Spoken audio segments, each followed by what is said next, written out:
अस्सलाम वालेकुम, मैं हूं फैसल तारिड़। लाहौर हाई कोर्ट के अंदर जो तमाशा चल रहा है, जो वहां पे जजेस बैठकर सौदेबाजी कर रहे हैं, इस हवाले से इस वीडियो के अंदर हमने बात करनी है। और कभी नहीं देखा था, कभी नहीं सुना था कि दुनिया भर की अदालतों में जजेस बारगेनिंग करते हैं, यानी इंसाफ देने से पहले वो पूछते हैं कि मुझे ये दोगे और उसके बदले में मैं तुम्हें वो दूंगा। इस तरह खुल्लम खुला इंसाफ की दलाली सिर्फ इस मुल्क में ही हो सकती है, बाकी किसी दुनिया में तो इसका तसव्वुर भी नहीं होगा। इस हवाले से इस वीडियो के अंदर जरा हम तफसील से बात करते हैं कि गुज़श्ता रात जिस तरह से गवर्नर पंजाब बलीगुर रहमान ने, जो कि तैनात किया जाता है, गवर्नर वो जो तैनात किया जाता है, वजीर आला वो जो इलेक्ट किया जाता है, जो मुंतखिब किया जाता है, जो वोट लेके आता है, तो एक मुंतखिब वजीर आला को एक तैनात शुदा गवर्नर ने डी नोटिफाई कर दिया। और इस सारी कहानी के अंदर आप चीजें सामने आ रही हैं। आपसे कुछ देर पहले हमाद अजहर साहब ने प्रेस कॉन्फ्रेंस की है, उन्होंने कहा कि वो कौन था जो रात के अंधेरे में गवर्नर साहब के घर गया, वो कौन है जो जरदारी साहब से लाहौर के अंदर मुलाकातें कर रहा है, वो कौन है जो अभी भी इस सारे खेल के अंदर लगे हुए हैं। मुझसे लोगों ने पूछा, उन्होंने कहा कि यार 17 दिसंबर को खान साहब ने असम्बलियां तहलील क्यों नहीं की? अगर 17 दिसंबर को असम्बलियां तहलील कर देते तो आज ये तमाशा ना लगता, आज ये डी नोटिफाई ना होते, अदम एतमाद ना आती, एतमाद का वोट ना लेना पड़ता, इतना बड़ा तमाशा ना लगता, पहले ही असेंबली डिसॉल्व कर देते। तो मैंने कहा भाई साहब, अगर खान साहब 17 दिसंबर को असेंबलियां डिसॉल्व कर देते तो पता कैसे लगता कि नई जो क़यादत आई है वो ए पॉलिटिकल है, न्यूट्रल है या नहीं है। वो तो खान ने एक मास्टर शॉट खेला, वो तो खान ने टेस्टर लगाया कि जरा टेस्ट लगाएं, टेस्टर लगाएं, चेक करें अंदर से करंट आता है या नहीं आता। और टेस्टर लगाया तो पता चला कि यहां पे तो वही पॉलिसीज फॉलो हो रही हैं जो पहले पॉलिसीज फॉलो हो रही थी। अभी भी यहां पे वही तमाशा लगा हुआ है जो पहले इस मुल्क में 8 महीने से तमाशा लगा हुआ था।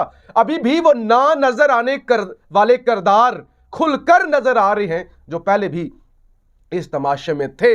लेकिन इस्लामाबाद के अंदर एक धमाका हुआ, मुल्क बड़ी तबाही से बचा, और यहाँ पे अभी भी जो है वो तमाशे लगाने वाले जो हैं उनको ये नहीं ख्याल आया कि दहशतगर्द पहले बन्नू थे, अब कैपिटल तक पहुंच गए हैं। और टीटीपी ने इसकी जिम्मेदारी भी कबूल कर ली है और उन्होंने कहा है कि हम मजीद भी हमले करेंगे, मजीद भी हम बदले लेंगे। तो दहशतगर्दी कैपिटल तक पहुंच गई है, मुल्क दिवालिया हो चुका है, पास पैसे हैं नहीं।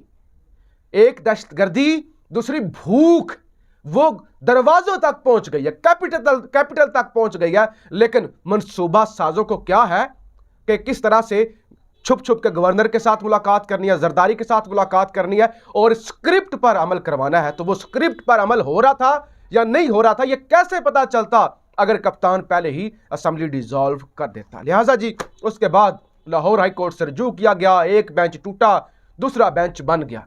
कुछ टिपिकल समाअत हुई केस की, वो मैं आपके सामने नहीं रखना चाहता, आपने देख ली होगी।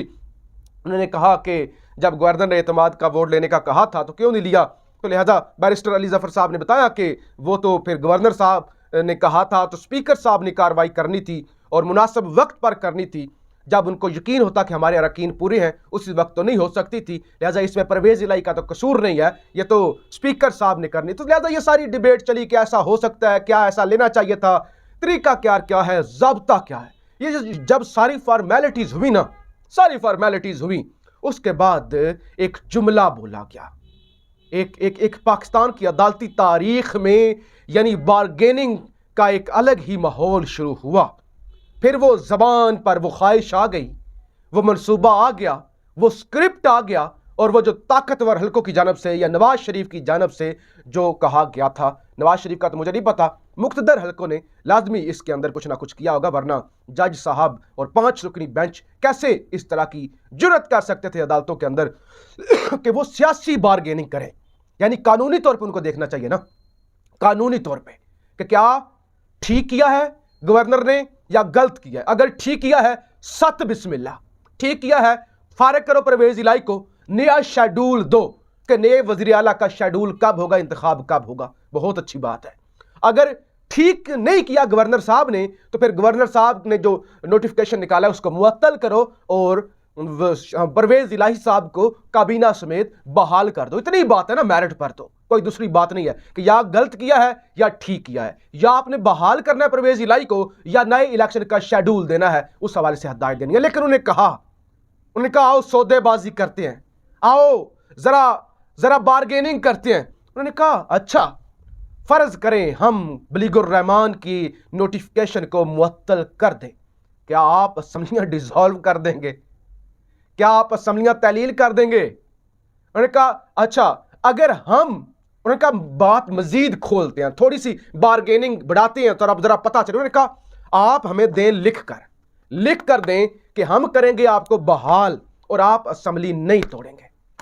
वाह, अदालतें यहां पर आ गई हैं। उन्होंने कहा अगर आपने असम्बली तोड़ दी तो मजीद अदम इस्तेकाम होगा, तो लिहाजा उन्होंने एतमाद का वोट लेने का आपको इसलिए कहा कि आप असम्बली तोड़ने लगे थे, लिहाजा अब हम वो नोटिफिकेशन मुअत्तल कर देते हैं। उसके बदले में आप क्या करें, आप हमें रिटन लिख कर दें कि आप असम्बली नहीं तोड़ेंगे। ये कौन सी अदालतों में होता है? मुझे कोई एक बताए आप में से, चाहे किसी भी जमात का फालवर हो, पीटीआई को छोड़ दे, किसी भी जमात का फालवर हो, किसी भी मुल्क में रहता हो, खुदा के लिए बताए ये कौन सी अदालतों में ऐसी बार्गेनिंग होती है, ये सियासी, कि आप हमें वो लिख कर दें हम आपको वो वाला फैसला देते हैं।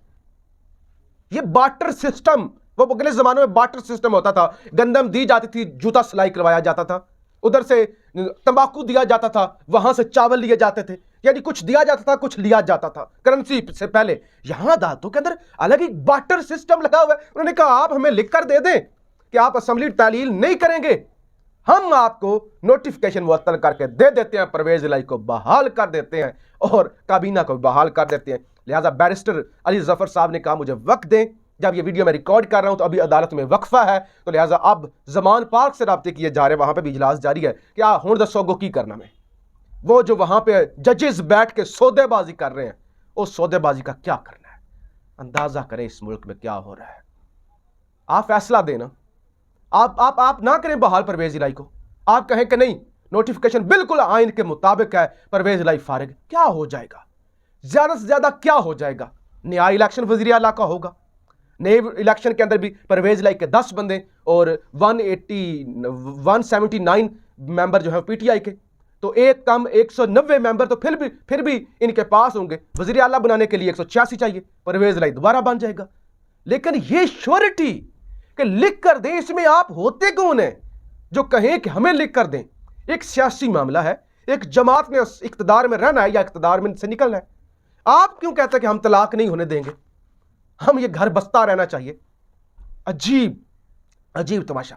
लिहाजा इससे ये भी पता चलता है ना कि वो ताकतवर हल्के या वो शरीफ माफिया, उन्होंने ये किया ही इसलिए, ये गैर आईनी काम करवाई इसलिए कि बात अदालतों तक जाएगी, अदालतों से हम लिखवा लेंगे और असेंबली नहीं टूटेगी, वरना और तो हमारे पास कोई तरीका नहीं है इनको रोकने का। तो ये इस मुल्क के अंदर वो जो कहते हैं कि हम ए पॉलिटिकल हैं और हम ये हैं, हम वो हैं, हम न्यूट्रल हैं, हम आइन के हदूद में रह के काम करना चाहते हैं, वो और ये सारी सियासी जमातें आज नंगी हो चुकी हैं। और उनको तो छोड़ ही दें, मुझे बड़ा नाज था अपनी अदालतों पर, और आज अदालतें भी जब सौदेबाजी पर आ गई हैं तो अब क्या कहा जा सकता है। बहरहाल जी जमान पार्क से राब्ते किए जा रहे हैं, जमान पार्क से मुझे नहीं लगता खान साहब अदालतों की कोई भी ऐसी शर्त मानेंगे या इनको कोई इस तरह का NRO देंगे या इस तरह से किसी भी सौदेबाजी का हिस्सा बनेंगे। लेकिन वो जो सिस्टम था ना, जो छुपा हुआ था, जिसकी उम्मीद थी कि अब न्यूट्रल हो चुका है, वो हमारे सामने ज़रूर हो चुका है, वो आया हो चुका है, नंगा बल्कि हो चुका है कि मुल्क के अंदर तमाशा लगा हुआ है, करप्ट दिवालिया हो चुका है, मुल्क बैंक करप्ट हो चुका है, दहशतगर्द इस्लामाबाद तक पहुंच गए हैं और यहां अदालतों के अंदर सौदेबाजी हो रही है। क्या बात है। आप राय का इजहार जरूर कीजिएगा। पाकिस्तान जिंदाबाद।